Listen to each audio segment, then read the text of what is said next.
On a Saturday morning back in September, I looked out of the rectory kitchen window, and there, on the steps of the school, I could see a man sleeping. And I thought, oh boy, here we go. My first thought was, I don't want him there. What's he doing there? So I went out to talk to him. And I said, can I help you? And he said, no. And I said, where are you from? And he said, the Massachusetts area. And I said, you don't like answering questions, do you? And he said, no.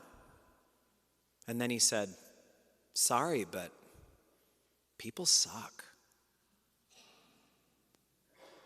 I think we can all relate to what it feels like to lose faith in people. I think we understand what he's getting at. But what we're hearing in that encounter is two people suffering from hardened hearts. My heart was hardened because I looked out there and said, oh no, we got to get rid of this one. And his heart was hardened because he couldn't imagine that anyone would have any good intentions of any kind. He thought whoever is there is just there to harm me. Not long ago, I was making a left turn off of Fredella onto Warren, and I misjudged the speed of a car coming down Warren about to make a left turn on Fredella. I thought I had plenty of time to go, but he was going faster than I thought he was. And so as I started to pull out, he laid on his horn, and he said a few things to me. I imagine there's still a little bit of a blue haze over the intersection from some of the things he said.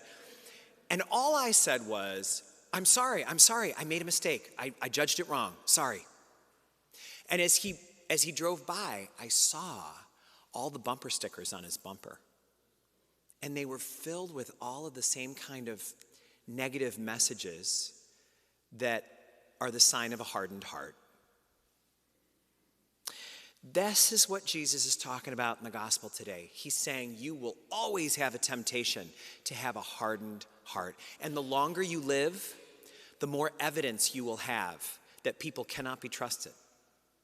But I am asking you to not let your heart get hardened. Do not give in to the temptation to let your heart get hard. One of the things that we learn as we go through life is that very few people are put in our path by mistake. If someone's in our path, they are ours to deal with. If someone's in our path, they're an assignment for us, essentially. And if you're like me, I always say, okay, God, all right, I get that. Now, which of these people is my assignment, though? Which ones? And God says, all of them. They're all your assignment.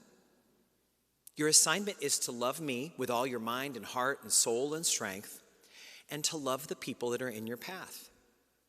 The way you know that they're your assignment is if they're right in front of you. If they're in your life, they're your assignment. So we have to try to figure out ways that we can allow our heart to remain soft, even though we've been hurt, even though we have evidence that many people cannot be trusted. I have a friend who does it by saying to herself, remember, everyone acts on the outside what they're feeling on the inside. Whatever's coming out of a person reveals what's in them.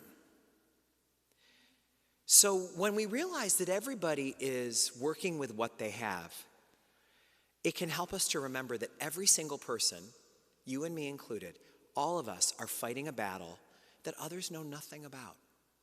We've all got battles going on inside of us that other people do not know anything about. And maybe that can make loving them a little bit easier.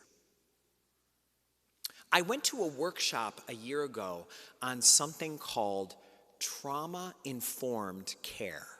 It was for people in the caring professions, and it was about a different way to look at someone who needs your help. When someone is functioning poorly or acting out or breaking society's rules, the very natural question to ask is, what is wrong with you? What is wrong with you? But trauma-informed care means instead of asking that, you ask, what happened? What happened to you? If we start with, what is wrong with you? That is a question that hardens our heart. If we instead ask, what happened? What happened to you in your life? That reminds us that they're fighting a battle that we know nothing about. And if we're curious about that battle, we're in a better position to care about them and to show them love. So back to September, that man who was sleeping on the steps, he showed up at Mass that night, 4 o'clock Mass. And you should have seen the look on his face when he saw this guy in the robes. He did not see that coming. He came up to me and apologized for our interaction earlier. Not that it was so bad, but he apologized, and then he told me his story. He said that he had grown up in a really, really bad household situation, and that although he had had many jobs and had had some success in his life, that he had gotten addicted to heroin. And he told me he had been clean for 2 months, but that he knew he wasn't going to be able to stay clean if he stayed around the influences that were in his life in Vermont. And so he heard that there were jobs in Glens Falls. And he got on a bus and came to Glens Falls with no contacts. I asked him, why don't you go to the shelter? There's a shelter right down the street. And he said, I've had bad experiences in shelters and I don't feel safe there. And so I said, well, then why did you come here? And he said, I went to a Catholic school. And I knew that if I came here, I'd be safe. He came to Mass because he was raised going to Mass. And so as he was trying to get his life back on track, he was trying to go back to some of the practices that he remembered from a better time in life.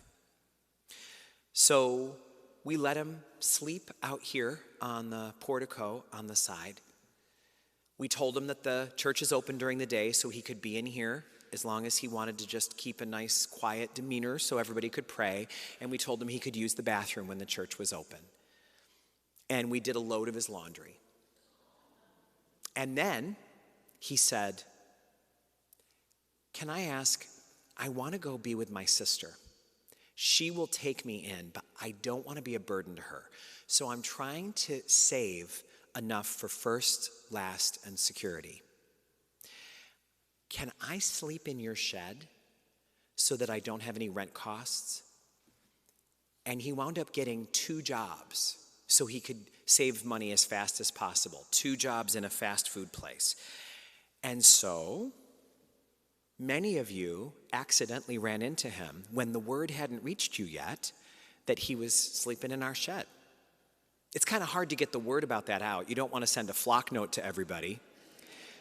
So every once in a while, somebody would be volunteering to set up for the coffee hour, and they'd go to get some chairs out of the shed, and they were greeted with, good morning. But you know what the people who did that told me? They said, when you went in there and he would be in there, he would come help you set up the chairs. Some people would go in to get vests for our parking lot ministry where we raise money for the church through selling spots during events at the Civic Center. He would help park cars. And he would be involved in whatever was going on. Many of you may have been chatting with him at the coffee hour, not even knowing you were talking to somebody who was dealing with homelessness. So this is where it's interesting to analyze, what do we do with the very appropriate level of caution that we have in a situation like that? It's appropriate to be cautious. It's appropriate to have a maybe healthy sense of fear about, what do I have to do to stay safe with a person who may be unpredictable? The problem is that if we don't get that balance right, it can turn into the hardness that I was experiencing when I looked out of the kitchen window and I made the same sound and said the same things that I would have said if I saw termites marching along the baseboard. I said, "Oh, brother, what do we have here?" As if I had just discovered droppings in the silverware drawer, which is no way for someone to look at another human being. So, how do we find the balance between being appropriately wise but being soft in our hearts? Maybe the answer is to move away from, "What is wrong with you?" and toward, "Tell me, what happened to you?" This week it seems clear that our homework is to check in and do a little inventory on how well we're loving God and how well we're loving others. How soft is our heart these days?